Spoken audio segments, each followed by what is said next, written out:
ಎಲ್ಲರಿಗೂ ನಮಸ್ಕಾರ. ಇವತ್ತು ಬೆಳಗಾವಿ ಕಾಂಗ್ರೆಸ್ ಕಚೇರಿಯಲ್ಲಿ ಮಾಧ್ಯಮದ ಮಿತ್ರರಿಗೆ ಏನು ನಮ್ಮ AICCಯಿಂದ ಒಂದು ಡೈರೆಕ್ಷನ್ ಬಂದಿದೆ, ಬೆಲೆ ಏರಿಕೆ ಬಗ್ಗೆ ಎಲ್ಲ ಕಡೆ ಪ್ರತಿಭಟನೆ ಆಗಬೇಕು, ಅಥವಾ ವಿವರವಾಗಿ ಹೇಳಬೇಕಂತ ಇವತ್ತೊಂದು KPCC ಸೂಚನೆ ಮೇರೆಗೆ ಒಂದು ಸಭೆಯನ್ನು ಮಾಡಿದ್ದೀವಿ. ಈ ಸಭೆಯಲ್ಲಿ ಸಚಿವೆಯಾದ ಶ್ರೀಮತಿ ಲಕ್ಷ್ಮೀ ಹೆಬ್ಬಾಳ್ಕರ್ ಅವರು, ನಮ್ಮ KPCC ಕಾರ್ಯದರ್ಶಿಯಾದ GC ಚಂದ್ರಶೇಖರ್ ಅವರು, AICC ಕರ್ನಾಟಕದ ಕಾರ್ಯದರ್ಶಿಗಳಾದ ದತ್ತ ಅವರು, ಪಳನಿಯಪ್ಪ ಅವರು, ನಮ್ಮ ಅಧ್ಯಕ್ಷರಾದ ನಾವಲ್ಗಟ್ಟಿ ಅವರು, ಸಿಂಗಳಿ ಅವರು, ರಾಜು ಸೇಠ್ ಅವರು, ಎಲ್ಲರೂ ಕೂಡಿ ನಮ್ಮ ಕಾರ್ಯಕರ್ತರ ಜೊತೆ ಮತ್ತು ಶಾಸಕರ ಜೊತೆ ಚರ್ಚೆ ಮಾಡಿ ಬೆಳಗಾವಿಯಿಂದ ಪ್ರತಿಭಟನೆ ಆಗಬೇಕು. ಯಾವುದೇ ಬೆಂಗಳೂರಲ್ಲಿ ಮಾದರಿಯಲ್ಲಿ ಬೆಂಗಳೂರಲ್ಲಿ ಕೂಡ ಭಾಳ ದೊಡ್ಡ ಪ್ರಮಾಣದಲ್ಲಿ ಆಗಿದೆ, ಅದೇ ಮಾದರಿಯಲ್ಲಿ ಕೂಡ ಬೆಳಗಾವಿಯಲ್ಲಿ ಆಗಬೇಕಂತ AICC ಮತ್ತು KPCC ಸೂಚನೆ ಮೇರೆಗೆ ಒಂದು ಸಭೆಯನ್ನು ಮಾಡಿದ್ದೇವೆ. ಎಲ್ಲರಿಗೂ ಸೂಚನೆ ಕೊಟ್ಟಿದ್ದೇವೆ. ಅದನ್ನು ಭಾಳ ದೊಡ್ಡದಾಗಿ ಮತ್ತು ಅಲ್ಲಿರುವಂಥ ಸಮಸ್ಯೆಗಳನ್ನು ಜನರಿಗೆ, ನಮ್ಮ ಕಾರ್ಯಕರ್ತರಿಗೆ ಹೇಳಬೇಕು. ಬೆಲೆ ಏರಿಕೆ ಇರ್ಬೋದು, ಇಡೀ ನಮ್ಮ ಹೆರಾಲ್ಡ್ ಪತ್ರಿಕೆಯ ಸಮಸ್ಯೆಗಳಿರ್ಬೋದು, ಸುಮಾರು ಸಮಸ್ಯೆಗಳನ್ನು ಆ ವೇದಿಕೆ ಮುಖಾಂತರ ನಾವು ಸಂವಿಧಾನ ಬಚಾವ್ ಇರ್ಬೋದು, ಅದೆಲ್ಲ ಬೇರೆ ಬೇರೆ ಇನ್ನೂ ಸಾಕಷ್ಟು ವಿಷಯಗಳನ್ನು ನಮ್ಮ ಕೇಂದ್ರ ನಾಯಕರು ಅದನ್ನು ಪ್ರಸ್ತಾವನೆ ಮಾಡ್ತಾರೆ. ನಾವು ಪೂರ್ವಭಾವಿಯಾಗಿ ಒಂದು ಸಭೆ ಮಾಡಿದ್ದೇವೆ. ಯಾವ ರೀತಿ ಸಮಾವೇಶ ಸಕ್ಸಸ್ ಮಾಡಬೇಕು, ಬೆಳಗಾವಿ ಜಿಲ್ಲಾ ಕಾಂಗ್ರೆಸ್ಸು ಮತ್ತು ಚಿಕ್ಕೋಡಿ ಜಿಲ್ಲಾ ನಗರ ಘಟಕದ ಮೇಲೆ ಜವಾಬ್ದಾರಿ ಇದೆ. ಅವ್ರಿಗೆಲ್ಲ ಜವಾಬ್ದಾರಿ ಕೊಟ್ಟಿದ್ದೀವಿ. ಸಮಾವೇಶ ಯಶಸ್ವಿ ಮಾಡಲಿಕ್ಕೆ ಅಷ್ಟು ಚರ್ಚೆ ಆಗಿದೆ. ಸರ್, ಈಗ ರಾಜ್ಯಾದ್ಯಂತ ಜನಾಕ್ರೋಶ ಯಾತ್ರೆಯನ್ನು ಬಿಜೆಪಿ ಮಾಡ್ತಾ ಇದೆ. ಪ್ರಮುಖವಾಗಿ ಬೆಲೆ ಏರಿಕೆಗೆ ಕಾಂಗ್ರೆಸ್ನ ಕಾರಣ ಅನ್ನೋ ಒಂದು ಆರೋಪವನ್ನು ಮಾಡ್ತಾ ಇದ್ದಾರೆ. ದಿವಾಳಿ ಎದ್ದಿದೆ ಸರ್ಕಾರ ಅನ್ನೋ ರೀತಿಯಲ್ಲಿ ವಿಚಾರ ಆಗ್ತಾ ಇದೆ.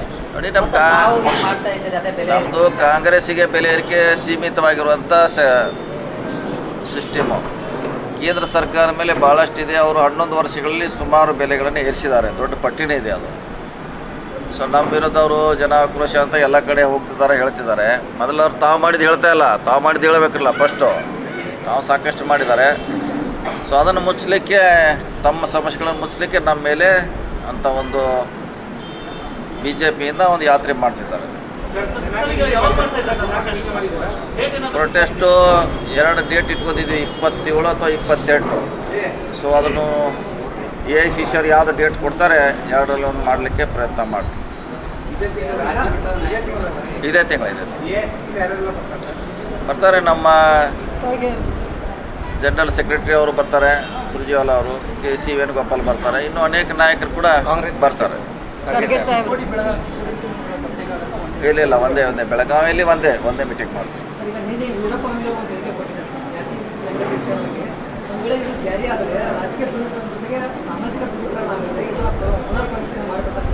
ಮಾಡ್ಲಿಕ್ಕೆ ಸರ್ಕಾರ ರೆಡಿ ಇದೆಯಲ್ಲ.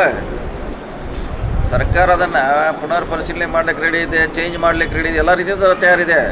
ಈಗೇನು ನಾವು ಭಾಳ ತರಾತುರಿಯಲ್ಲೇ ಮಾಡ್ತಾ ಇಲ್ಲ. ನಾವು ಕೂಡ ಅಂತ ಹೇಳಿದ್ವಿ, ಸದನಲ್ಲಿ ಕರಿಬೇಕಂತ ಹೇಳಿದ್ದೀವಿ, ಪಬ್ಲಿಕ್ಕಿಗೆ ಅವಕಾಶ ಕೊಡ್ಬೇಕಂತ ಹೇಳಿದ್ದೀವಿ. ಆದ್ಮೇಲೆ ಅದ್ರ ಬಗ್ಗೆ ಒಪ್ಪುದು ಬಿಡೋದು ನಂತರ.